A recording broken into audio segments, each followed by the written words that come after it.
I was born in Israel. I didn't know anything about history or life or anything. It's just that I knew that my mother was there.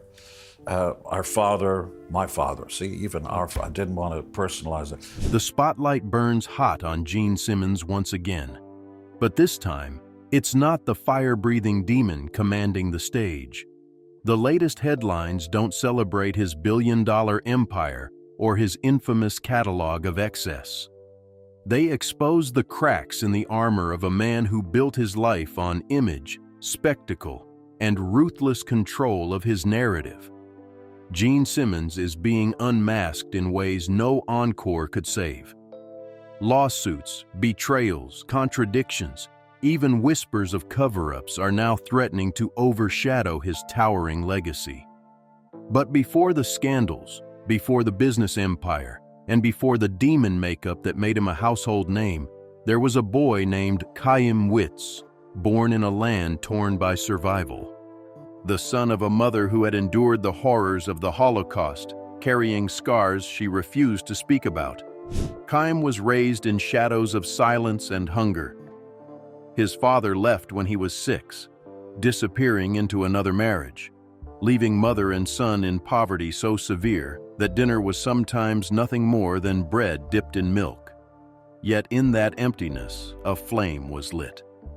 Chaim discovered the pages of American comic books, fantastical worlds where ordinary men transformed into gods, where heroes hid behind masks, and where weakness could be rewritten as invincibility. Those pages weren't just an escape, they were a prophecy. By 1957, his mother made a decision that would change everything.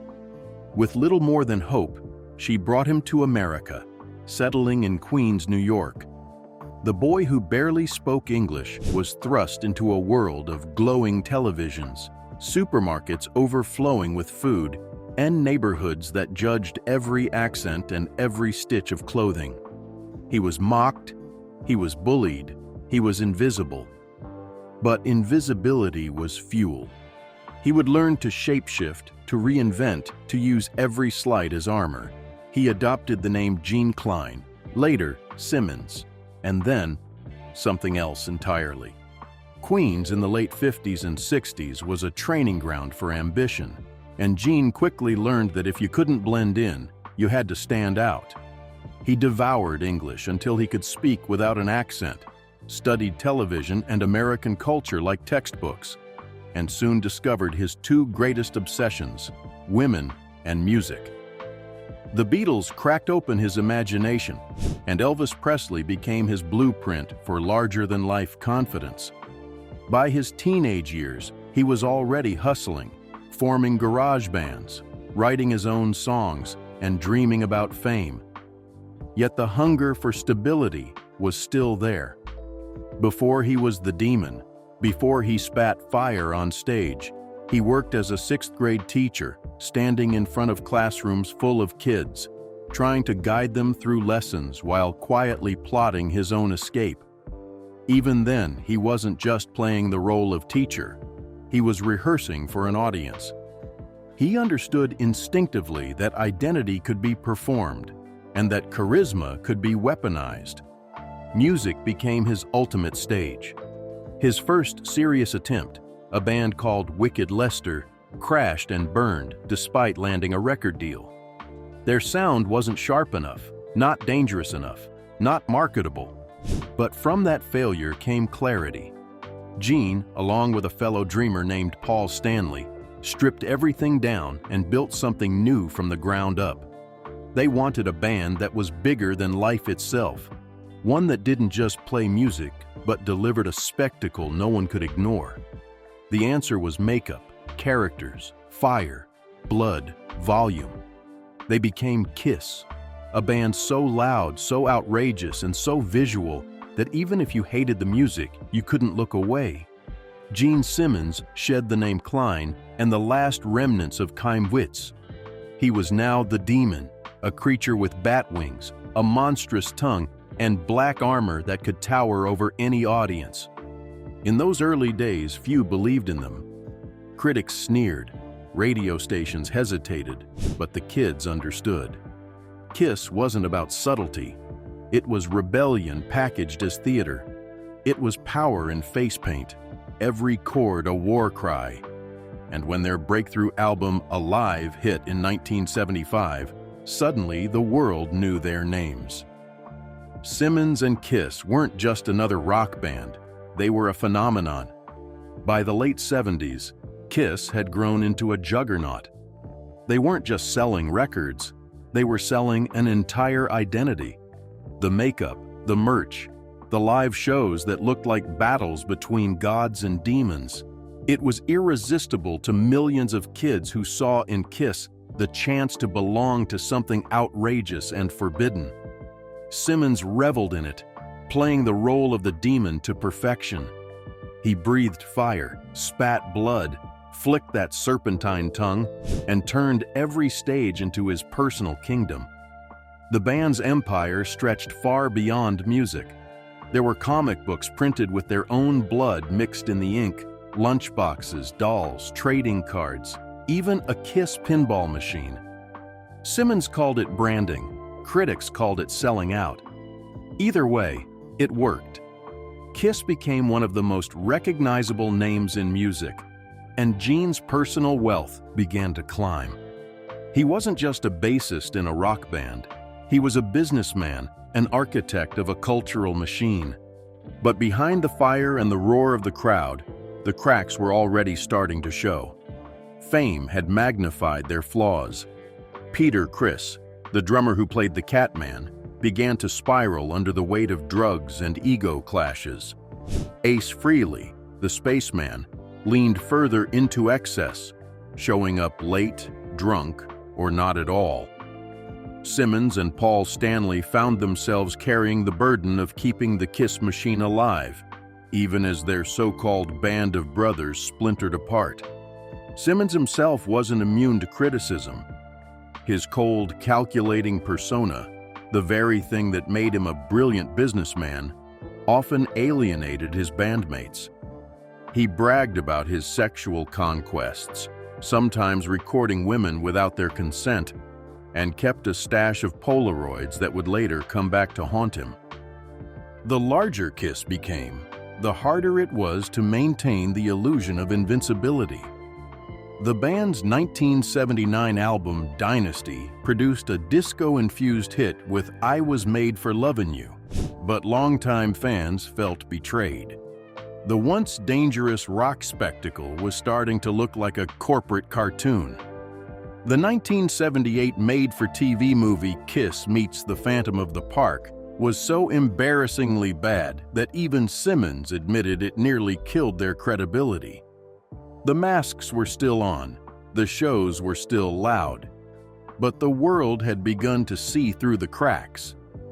And when Simmons released his solo album in 1978, featuring guest stars like Cher and Donna Summer, critics tore it apart as the worst of the 4 solo KISS records. Suddenly, the demon didn't seem untouchable. The 80s forced Gene Simmons to confront a truth he had long denied. The makeup and the fire alone couldn't keep the empire from crumbling. By 1980, KISS was on the brink. Peter Criss was gone, Ace Frehley was unpredictable, and the fan base that once worshipped them was slipping away. The spectacle had begun to feel hollow, and the demon who once commanded arenas was suddenly desperate to prove he could survive in other arenas too. Simmons set his eyes on Hollywood. He took acting roles, most notably as the villain in the 1984 sci-fi thriller Runaway opposite Tom Selleck. The film flopped, but it showed Gene's obsession with being more than a rock star. He wasn't content with bass lines and fire breathing. He wanted to be a mogul, a brand that could stretch across film, television, and beyond. But while Gene chased Hollywood, KISS struggled without its anchor. The band's relevance waned, and in 1983, Simmons and Stanley made a drastic decision. They would take off the makeup. For the first time, the world saw Gene Simmons not as the demon, but as a middle-aged man with teased hair and a sharp tongue. MTV broadcasted The Unmasking live, and though it generated headlines, it didn't restore the magic. The albums that followed sold modestly, but the fire had dimmed. Simmons' obsession with fame and side projects alienated Stanley, who increasingly shouldered the responsibility of keeping Kiss afloat. Yet Simmons never stopped hustling. He courted celebrities, dated Cher, then Diana Ross, moving from one high-profile affair to another, always keeping his name in the press. To some, he was magnetic. To others, he was insufferable. He bragged endlessly about his sexual conquests, proudly claiming thousands of partners, as if intimacy were just another currency to add to his fortune. But behind the bravado, there was a hollowness. Fans saw it, critics wrote about it, and the band's albums reflected it. For much of the 80s, Gene Simmons seemed like a man who had lost the very thing that once defined him. Then, in the mid-90s, salvation arrived. Nostalgia surged, and the original lineup of Kiss reunited, makeup and all, for a world tour in 1996. Suddenly, the demon was back, towering in boots, drenched in fake blood, breathing fire to thunderous applause. The reunion was a financial goldmine, pulling in hundreds of millions. Simmons had reclaimed his empire, but the very cracks that had once nearly destroyed the band were still there, only hidden under a thicker coat of paint. While Gene Simmons roared back to life on stage in the mid-90s, offstage he was quietly building something even more complicated: a family. He had met Canadian model and actress Shannon Tweed back in 1983, and though their relationship became one of the longest-running partnerships in rock and roll, it was anything but simple. Gene prided himself on being the ultimate bachelor, refusing to marry, bragging about his thousands of encounters, and reminding the world that he would never be tied down. Yet Shannon stayed, raising their two children, Nick and Sophie, and holding their home together while Gene played the role of the demon to the outside world. For decades, Simmons claimed he didn't believe in marriage. That commitment would only dull the edge of the life he had built. But that stance, like so much of his persona, was another illusion. In 2006, the mask cracked again, this time on television. Gene Simmons, Family Jewels aired on Andy, promising to show the rock legend at home. For 7 seasons, fans watched as the demon turned into a suburban dad, negotiating with his kids, fumbling through domestic life, and battling Shannon over his unwillingness to commit. The show was supposed to humanize him, but it often revealed something darker. Episodes captured Gene's arrogance, his obsession with money, his detachment, and even his stash of Polaroids, photos of his countless flings that Shannon forced him to burn on camera. The reality show blurred the line between performance and confession, between control and exposure. Simmons wanted to show the world he was still larger than life, but what came through was a man trapped between two identities: the eternal rock god and the flawed partner and father. By 2011, after 28 years together, Shannon gave him an ultimatum: marry her or lose her. Simmons relented. Their televised wedding became a headline event, yet even that was shadowed by suspicion. Critics accused him of staging it for ratings, of finally giving in not out of love, but because the optics demanded it. Still, the image was powerful. The demon tamed, walking down the aisle, trying to convince the world he could be both the monster and the man. For a moment, it seemed like Gene Simmons had rewritten his own story. But reality, as always, had other plans. The 2000s and 2010s proved that no matter how many times Gene Simmons reinvented himself, the shadows he carried always caught up. As Kiss continued to tour and rake in fortunes, Simmons leaned harder into the role he had always claimed suited him best: businessman. He bragged about turning Kiss into a brand worth over $1 billion, licensing the band's image onto everything from coffins to condoms. To him, it wasn't selling out, it was smart capitalism. If it makes money, it makes sense, he loved to say. But what Simmons saw as brilliance, others called greed. Critics accused him of cheapening the legacy of rock, turning rebellion into merchandise, and exploiting fans who once believed in the raw power of music. The demon who spat fire now looked to many like a salesman hawking nostalgia. And then came the lawsuits. Allegations of sexual misconduct surfaced more than once, with women accusing Simmons of unwanted advances and inappropriate behavior at public appearances. He denied them. Some cases were dismissed, others settled quietly, but the damage to his image was real. Once, Simmons's outrageous persona had been part of the act, a cartoon villain who bragged about his conquests.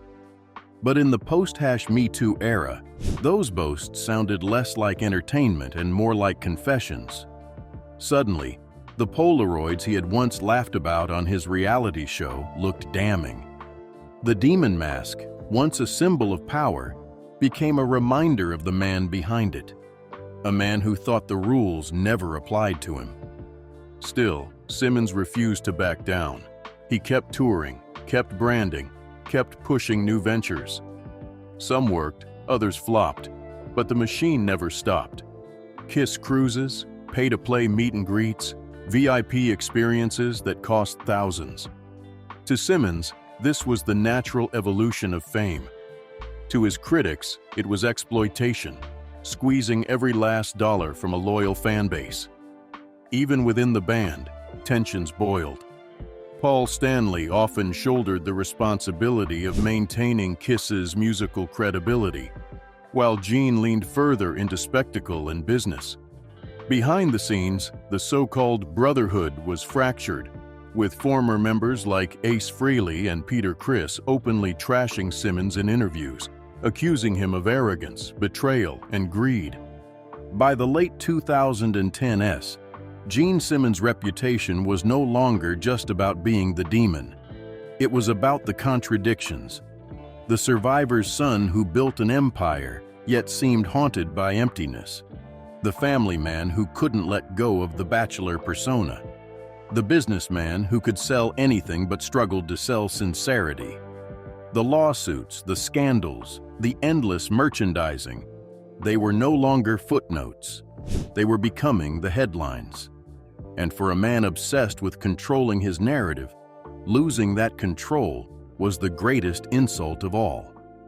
Now, in 2025, Gene Simmons once again finds himself on the front page, but not for the reasons he might have hoped. Just months ago, Kiss offered a fan package costing over $12,000, a move blasted as shameless profiteering. Then came the Kennedy Center honors, where Simmons turned heads with his unapologetic ego and controversial comments. At Sturgis, the legendary biker rally, he was booed for charging premium fees while projecting a man of the people act. Even his political stances sparked outrage. Once a vocal critic of Donald Trump, he now openly praises him, a contradiction that left longtime fans stunned. And yet, amid the backlash, there were glimpses of something different. In London, Simmons broke down paying tribute to Ozzy Osbourne, his mask slipping as he admitted the toll of age, the weight of survival, and the fragility of legends. The demon has always thrived on contradiction, larger than life on stage, yet painfully human off it. The latest headlines may define his twilight years, but his story cannot be reduced to scandals alone. Gene Simmons is a survivor, a hustler, a spectacle, and above all, a man who turned himself into myth.